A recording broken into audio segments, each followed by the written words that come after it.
Shalom. HALALYAM la YAHAWAH, BAHASHAM, YAHAWASHI, BAHASHAM, QADASH. Mashanakabad laha shalach yam wazakwan yam shall great millstone that will well and teach well.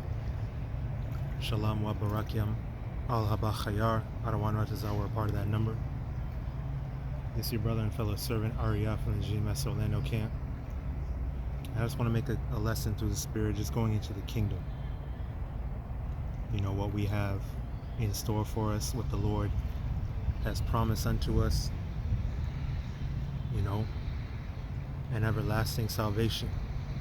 You know, I'm just in nature, I'm just meditating, just taking in the scenery, how beautiful the earth is, how peaceful and serene nature is. You know, but no matter how much you try to escape from reality, you still in the back of your mind, well, I can't just stay like this forever. I can't just be. You know what I'm saying? Like, nature in its beauty just is as it was created to be. And it can't do that. We can't do that, nor can the nature that YAHAWASHI has so marvelously created, because of the heathen, man, because of the nation of Edom, and because of our own iniquities. You know, so we're in this condition of constantly worrying about time, constantly worrying about, I gotta get back to work, I gotta run these errands, this and that, worrying about bills, worrying about all this carnal stuff out of necessity and out of the flaw of our own flesh. You know what I'm saying? But in the kingdom, we're not going to have to think about any of that. We're not going to have to worry. We're not going to have to suffer no more. We'll be able to just be, to just exist, as our Heavenly Father is perfect in that, in all things, but especially going into the meaning of His name, Yah meaning He, Hawa meaning to be, just to be, or just to exist. He is. All right, just as our Father is, we're going to be able to embody that as well. And we're practicing embodying that now, being, in this faith, to just trust Him and not worry about the things of this world, not worry about the carnal things, the natural things. But we're going to perfect it when we get those new bodies, when the new covenant is established finally, and when we get delivered out of our oppressors' hands. Right? So when I look at nature, I don't know if you can see a little turtle right there. Right? And he just chilling, man. And there's a couple of animals out here, just chilling out here, just doing their thing. They just existing. I was walking here and I looked at a bird just sitting on the rock, and I'm like, man, I want to do that, man. I just want to do that. I just want to be. I want to live like that too. I want to live like that too. To just be. Not running to the safety of an apartment or a house in modern day, trying to shield myself from the world, when I should be able to live in the world peacefully and prosper in that. Not just live, but prosper in the natural state that we were always meant to be in. The Lord created the earth to abide forever. He created it in its natural perfection, but it's been corrupted under the inhabitants thereof, mainly because of the so-called white man, the self-proclaimed so-called white man, Esau Edom. And it shouldn't be like this, man. It shouldn't be like this. But we have a lively hope that we're going to come back to that perfect state of being, actually living, not just surviving, but living. Okay? Even if you make it, quote unquote, and you got money, because that's what it is. This is a capitalistic world where you do everything to gain capital, to earn money, and that buys you shelter, you know, more things, more possessions, right? Okay, well, I don't have to worry about bills because I got a plethora of wealth. I don't have to worry about rent. I'm never late on the rent. In fact, I could pay it 6 months. I could pay 6 months of rent in advance, or 6 months of my mortgage payment in advance plus. But you still paying a mortgage, a death note. You still paying rent. You don't own that shit. You don't own your house either, paying a mortgage payment. And then you're still taxed. And they can raise it. They could do whatever. They could choose not to renew your lease. You're at the mercy of these damn devils, bro. Then you deal with the automobiles. You deal with food. Where are you going to get pure food? Where are you going to get pure non-genetically modified food? You shouldn't have to go through the hassle of, you don't have no ability to plant your own food, grow your own food, raise up your own cattle, you know, have your own farmland without the so-called white man poking his nose in all your business, and you got to go to him for permission and licenses and permits, and you're paying a tax, and he can seize your property, he can confiscate this and that. We shouldn't have to live like this. Yeah, even he chimed in like, yeah, that's some bullshit. I hate that shit. You know? Even the animals, even nature is pissed off at how this damn devil has us living. It's pain, it's suffering. It's not how we are supposed to be living at all. But again, we have a lively hope because there's the promise of a future, a real future, the near future, where all this, the world as we know it, is refreshed, it's renewed. The rudiments of this world is going to be done away with. The laws of this world will be done away with. The sufferings and the trauma that we've experienced in this world will be completely done away with. It's going to pass away as a dream. And the nations will ask, is this the man that caused the earth to tremble? You know what I'm saying? Even the heathen nations will be like, yeah, this is how we're supposed to be living. The way Esau, Edom had us living was not it.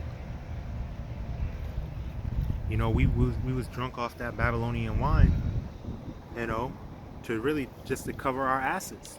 Because this was the guy in power, this was the main man on campus, and through his violence, he was able to subjugate us. But we see that this is not how we want to live. Okay? We don't want to learn war no more. You know what I'm saying? We don't want to have to adhere to fiat currency, to these weird unjust weights and balances, to these weird so-called democratic political systems. Okay? Even the heathen are going to rejoice when the nation of Edom is brought down. So let me go ahead and grab these scriptures. This is Zechariah 8 and verse 3. Thus saith the Lord, I am returned unto Zion, and will dwell in the midst of Jerusalem. And Jerusalem shall be called the city of truth, and the mountain of the Lord of hosts, the holy mountain. Right? So the Lord is going to be at one with us once again. Okay, he's going to be at one with us, and we're going to be at one with him. We're going to be restored to our proper, righteous, perfect glory. No longer the offscouring of the earth. No longer the slave class of the world. Our reputation of holiness will precede us. So wherever an Israelite goes, they associate perfection, spirituality, true spirituality, holiness. They associate that with us. And that's how we're meant to be. Okay, we're not meant to be in this, we're not meant to have the reputation of niggas, of spics, of aliens, illegals, thugs, gangsters. That's not who we are. That's something that cleaved unto us. That's a curse that cleaved unto us as a result of our iniquity and as a result of the oppression of our enemies. Okay? But that's not who we are. All right? So the Lord's going to restore us back to who we really are. No more will we be counted with them, counted among them that go down to the grave. Because as a part of the new covenant, we're no longer going to die anymore. Because we're no longer going to sin anymore. If you don't sin, then what's the point of death? The wages of sin is death. Let's keep reading. Thus saith the Lord of hosts, there shall yet old men and old women dwell in the streets of Jerusalem, and every man with his staff in his hand for very age. Right? Because this indicates that there will be no more death. So although we will be hundreds, thousands, millions of years old, because we're just going to go on forever, right? We're never going to die. We're going to be in our prime, right? Around like 20 years old. You know, like Saiyans, if you watch Dragon Ball Z, you know, they stay in their prime for a long time. They still age, but they're physically in their prime for a very long time. Us, we're gonna physically be in our prime forever. As soon as we hit like 20 years old, it's just, that's what it is. Okay, but we're we're still gonna age, I guess, but at the same time, it's not gonna matter because we're gonna be immortal, right? Now, it's not saying we're going to be old and decrepit and have a staff because we're going to be we need help walking like a walking stick. No, it's an indicator of the immortality. We're going to age endlessly and we're never going to die. All right? That's why it said there shall yet be old men and old women for very age. If I'm explaining that clearly enough. All right? And the streets of the city shall be full of boys and girls playing in the streets thereof, right? Because we're not going to have to worry about our children like that no more. They're going to be at peace. They're going to be able to grow up in a safe environment. We're going to be able to have as many children as we like. We're never going to stop having children. Okay? And the children are going to grow, and then they're going to get to their prime. They're going to continue aging, but not really, because they're going to be immortal. Aging as far as the number goes, but really, not really. That's why we don't celebrate birthdays, because it don't matter how old we are. We're going to be immortal. You know how many goddamn birthdays we'd be celebrating? We'd be celebrating ourselves every single day, and it would never stop. It's like, what's the point of that? Not only that, but it's also idolatry, self-worship. We don't do that. All right, we celebrate BAHASHAM, YAHAWASHI. He gives us life. We're thankful all the time for that. We don't celebrate no birthdays, man.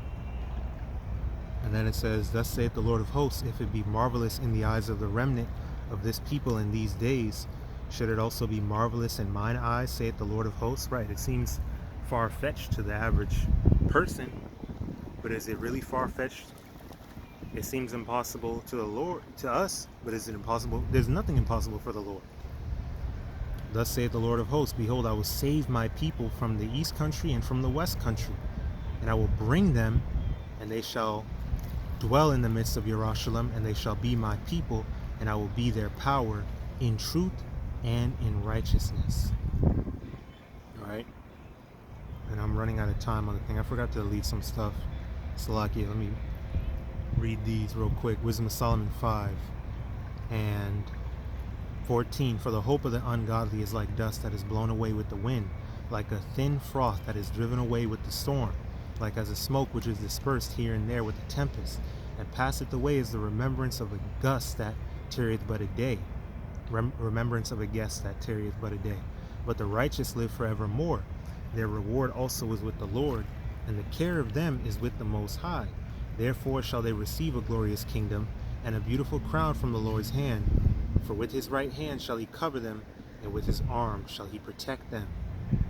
And then I want to grab this, Revelation 21 and 4, or verse 3. And I heard a great voice out of heaven saying, Behold, the tabernacle of the Most High is with men, and he will dwell with them, and they shall be his people, and Yahweh power himself shall be with them, and be their power. And the Most High shall wipe away all tears from their eyes, and there shall be no more death, neither sorrow nor crying, neither shall there be any more pain, for the former things are passed away. You know, I wanted to read those, but I got to end it because it's about to stop on me. But I pray this is edifying, exhorting, and uplifting, and I can see myself coming with a part 2 just to go into it more, you know. But hey, double honors to the apostles and elders, shalom to the hopeful elect.